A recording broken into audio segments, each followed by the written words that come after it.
Hablemos del blog Scientia, ¿no? Que es uno de los blogs científicos más leídos de Iberoamérica. Háblanos un poco de este proyecto. Empecé con este proyecto, fue mi primer proyecto de divulgación, es el que más cariño le tengo.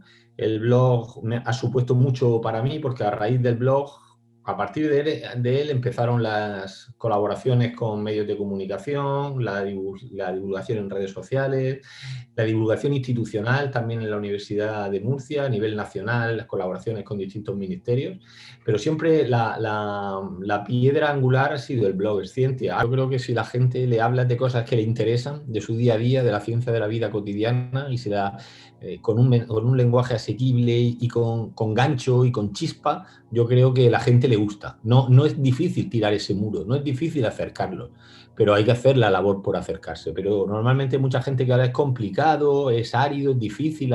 No. La gente, si le despiertan la curiosidad, y para despertar la curiosidad siempre creo que la palabra clave es la pasión. Si tú tienes pasión, sabes comunicar, y si sabes comunicar, la gente está muy receptiva. Rediff tiene indexado Vamos a comprar mentiras. Me interesaría saber cómo fue la recepción de los lectores, cómo se lo tomaron, porque por lo general cuando a una persona le dices que está siendo engañada o que está siendo manipulada, normalmente no les gusta mucho, ¿no? No sé al final cuántas, creo que iban 8 ediciones.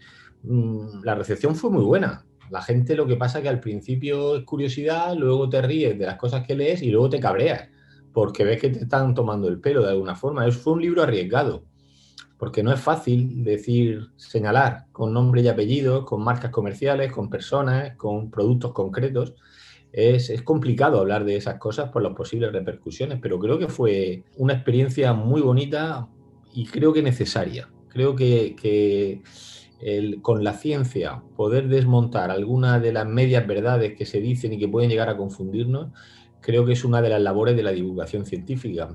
Despertar ese escepticismo, fomentar el espíritu crítico, creo que fueron objetivos de Vamos a comprar mentiras y que se consiguieron con éxito.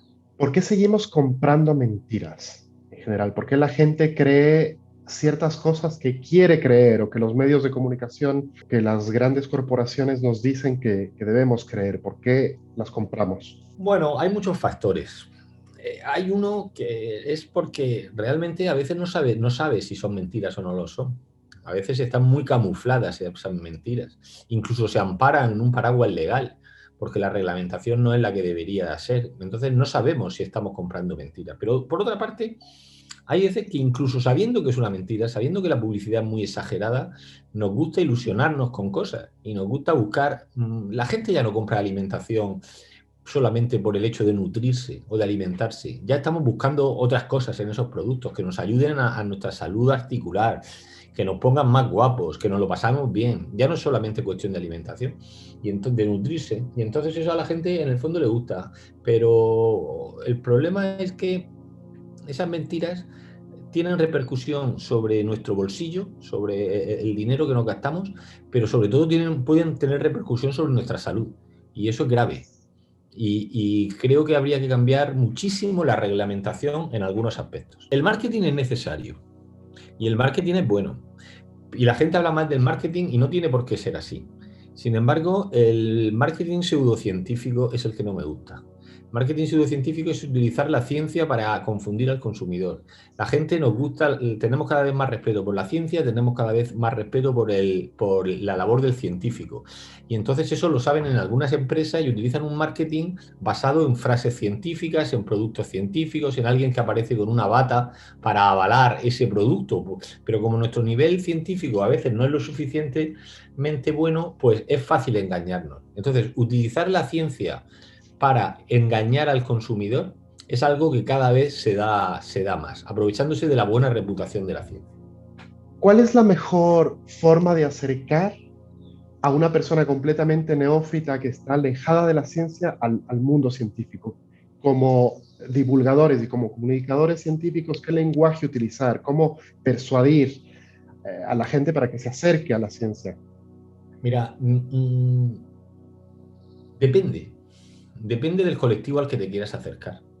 No me gusta cuando la gente utiliza el mismo lenguaje, los mismos formatos, independientemente de los intereses del colectivo, de sus motivaciones, de su edad.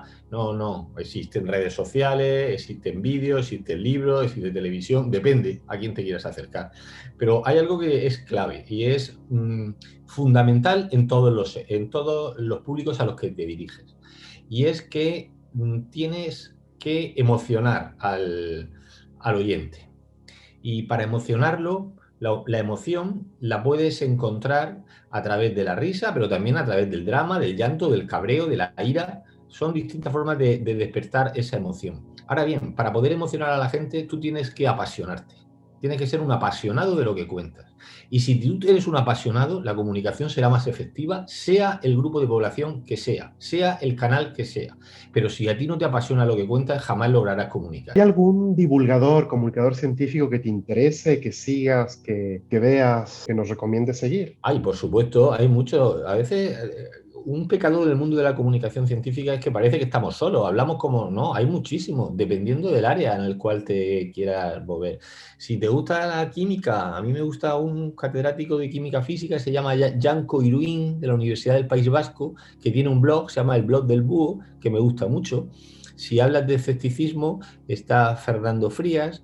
Si hablas de seguridad alimentaria, pues puede estar Gema del Caño. Si hablas de física, de la ciencia ficción, imagínate Sergio Palacios. Si hablas de biología, Carlos Lobato. Hay muchísima gente que hace muy buen trabajo y para mí son mis referentes. Por favor, una invitación a quienes estén viendo esta entrevista ahora para que lean más, para que investiguen más, para que se empapen de ciencia y para que lean también tus libros. Bueno, la invitación es que yo creo que el conocimiento científico da placer. Hay veces que solamente creemos que es por elevar nuestro nivel cultural, que eso está muy bien, pero proporciona placer. El conocimiento de cómo funciona el mundo, del por qué, para qué ocurren algunas cosas, que en el día a día no lo vemos. La divulgación científica es una herramienta perfecta y siempre me gusta hablar de muchísimos campos de la divulgación, pero hay uno que lo considero fundamental, es hablar de la ciencia de la vida cotidiana. Me gusta hablar de, sí, bien, de grandes proyectos, pero sobre todo de la ciencia del día a día. Creo que la gente hay que enganchar para que realmente reconozca el valor de la ciencia. Tiene que saber la ciencia que hay detrás de cada una de las cosas que hace desde que se levanta hasta que se acuesta. Más allá de los grandes descubrimientos científicos, que son muy importantes, pero para enganchar a la gente le tienes que mostrar cómo la ciencia está en su ropa, está en sus gafas, está en nuestros dispositivos móviles, está en la alimentación. Ahí es cuando enganchas a la gente.